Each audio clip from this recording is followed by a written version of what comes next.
My name is Elliot. I'm going to pull a quote out of this box today from my book, Life-Led Business, and explain what it means. And today's quote is going to be, if I can get hold of it, avoid the broke-even trap. This concept is a negative driver for a business leader and should be rejected. This is about the concept of break-even. People will talk, you'll have heard of it, break-even analysis. It's that point in sales where you've paid for everything and have made no profit. I've paid for all my overheads by selling this much material, products or services. I've paid for those out of the profit, and I also pay for the cost of making those services or the time involved or the labour. I have nothing. It's called break-even analysis. It tells you the amount of things you need to sell to make no money whatsoever. And people use it a lot. And when you do it on a graph, you put the sales like a straight line.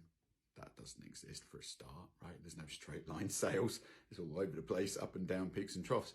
And then you put how much they cost, and that's that cost, that graph there. And then there's this flat line, which I call the costs of existence. Other people call them overheads. That money goes out anyway. I'm not going to get into how you do profit and loss analysis today. We're just going about this broke-even trap. I call it the broke-even trap. I don't like it because the whole concept of break-even analysis says I have done nothing. I'm aiming for this point in time where we made no money. Is it useful? I don't know. Is it useful to know where you made no money? That's what I'm aiming for, the target, to have nothing and to have worked really hard and made no money whatsoever. I don't think it is. So I understand the concept of finding this point where we break even and have nothing except pain and stress and all the things we invested previously. So that's why I put the quote in the book. Break-even analysis is a very common theory. It's used by lots of people. It's talked about by lots of people. And I understand its purpose. It's the minimum level of performance just to exist. Right?